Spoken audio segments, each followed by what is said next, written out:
Hello friends, कैसे हैं आप लोग। उम्मीद करता हूँ सबको अच्छे होंगे। और आज का वीडियो है टाइप्स ऑफ इंजेक्शन।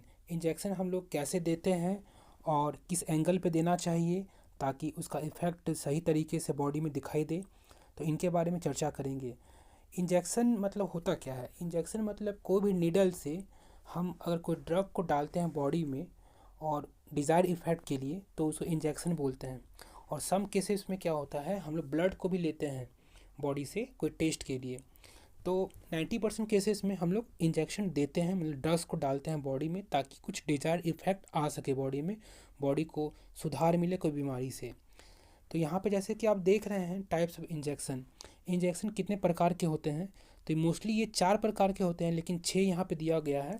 4 बहुत ही कॉमन है, सबके जीवन में कहीं ना कहीं यूज़ हुआ होगा, आप लोग देखे होंगे कैसे आपको इंजेक्शन आपके बॉडी में मिला है। तो पहला इंजेक्शन हम लोग देखते हैं, इंट्रावेनस इंजेक्शन। इंट्रावेनस इंजेक्शन होता क्या है, ये कैसे काम करता है, आइए जानते हैं इसके बारे में। तो पहला इंजेक्शन हम लोग का है इंट्रावेनस इंजेक्शन। जैसे कि आप नाम ही से पता चल रहा है, इंट्रावेनस मतलब भेन में डालने का इंजेक्शन। ये जो इंजेक्शन होता है 25 डिग्री के एंगल में हम लोग जो सुई होता है उसको हम लोग डालते हैं निडल को, ठीक है। और इसमें जो फास्ट होता है इसका इफेक्ट, क्योंकि डायरेक्टली भेन पर जाता है, मतलब ब्लड स्ट्रीम में जाता है, इसका इफेक्ट बहुत ही फास्ट होता है और बहुत ही रैपिड होता है। तो ऐसा जो इफेक्ट होता है, इलिसिट ड्रग का यूज़ हम लोग कर सकते हैं, ठीक है। इलिसिट ड्रग्स का यूज़ करने के लिए हम लोग यूज़ करते हैं इंट्रावेनस इंजेक्शन को। नेक्स्ट है हम लोग का इंट्रामस्कुलर इंजेक्शन। इसमें क्या होता है, शॉर्ट में हम लोग बोलते हैं आईएम। ये इंजेक्शन सबको लगा होगा। ये जनरली हम लोग को लगता है मसल्स जहाँ पे रहता है वहाँ पे, जैसे कि हिप वगैरह में आप लोग को लगा होगा बचपन में या अभी भी लगता होगा। ये जो इंजेक्शन लगता है 90 डिग्री के एंगल में लगता है इंजेक्शन स्ट्रेट, ओके। और यहाँ पे आपके हाथ में भी लगा होगा, मतलब जहाँ पे डल्टेड मसल्स हैं वहाँ पे लगा होगा। और ये इंजेक्शन का भी इफ़ेक्ट जो होता है तो फास्ट होता है, इसमें मतलब कोई दिक्कत नहीं होता है।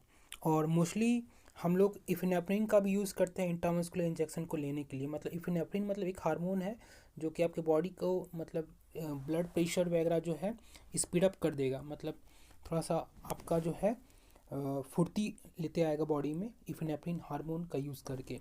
तो लोग लगाते हैं बहुत कोई। हम लोग का थर्ड टाइप का इंजेक्शन होता है सबकुटानियस इंजेक्शन।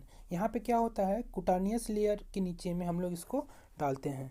और ये जो इंजेक्शन लगता है 45 डिग्री के एंगल में लगता है, ठीक है। और इसका जो स्पीड अप होता है, इफेक्ट जो होता है वो स्लोअर होता है एज़ कम्पेयर टू इंटा वेनस इंट्रामस्कुलर इंजेक्शन के कंपेयर में ये स्लोअर होता है। और 45 डिग्री के एंगल में लगेगा और इजी होता है।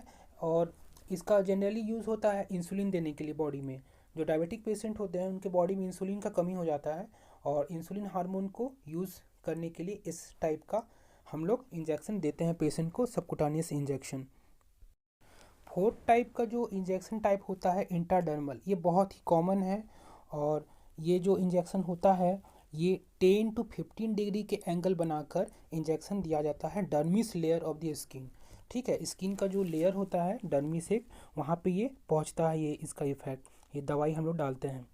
ये जनरली ट्यूबरकुलोसिस टेस्ट, मतलब टीबी का ट्यूबरकुलोसिस अगर किसी को हुआ है तो वहाँ पे हम लोग ये टेस्ट करते हैं, इंट्राडर्मल टेस्ट, इंट्राडर्मल इंजेक्शन का टेस्ट मतलब। और इसका जो इफ़ेक्ट होता है वो स्लो होता है और हम लोग को धीरे धीरे मालूम चलता है क्या इफ़ेक्ट हो रहा है, ठीक है। तो ये जितने भी टाइप्स के इंजेक्शन मैंने बोला अभी, 4 टाइप्स मेनली बेसिक टाइप्स हैं। बाकी 2 टाइप और हैं, डिपोट इंजेक्शन और इनफिल्ट्रेशन इंजेक्शन। ये सब उतना कॉमन नहीं होता, इसलिए मैं ये अभी नहीं बताना जा रहा हूँ। उसके बाद हम लोग का इसमें क्या है, कॉम्प्लिकेशन भी आता है बहुत सारा का। तो वो कॉम्प्लिकेशन के बारे में हम लोग जानते हैं कि ये क्या क्या दिक्कत हो सकता है। कॉम्प्लिकेशन के बारे में बात करेंगे, जैसे कि इंजेक्शन दिया जाता है जब, तो उसके बाद जो पेन एराइज होता है, दर्द महसूस होता है, उस दर्द को कैसे हम लोग डिस्ट्रैक्ट कर सकते हैं। तो इसका सिंपल तरीका है कि जब भी इंजेक्शन दिया जाए, तो जिनको भी दिया जाए उनको उनका जो ध्यान है पेन से हटाया जाए, कुछ दूसरा बात किया जाए। जैसे बच्चा को जब इंजेक्शन दिया जाता है तो अगर हम लोग अगर उसको सहलाते रहेंगे जहाँ पे पेन इंजेक्शन दिया गया है तो वो और रोएगा। तो हम लोग क्या करते हैं, उसको स्वीट्स देते हैं, टॉफ़ी देते हैं, उसको ध्यान को भटकाते हैं। तो डिस्ट्रैक्शन करके हम लोग पेन से रिलीफ पा सकते हैं। ये पहला मतलब मोस्ट इफ़ेक्टिव वे है। और वार्निंग में हम लोग जानेंगे कि हम लोग जो है यूज़ किया हुआ नीडल्स का यूज़ ना करें, फ्रेश नीडल्स का यूज़ करें ताकि इन्फेक्शन ना फैले। तो ये सब कुछ कुछ इम्पॉर्टेंट चीज़ है जिसको यूज़ करके हम लोग सेफ्टी के साथ इंजेक्शन का यूज़ कर सकते हैं और मेडिकेशन ले सकते हैं। कोई बड़ा चीज़ नहीं है, आप लोग भी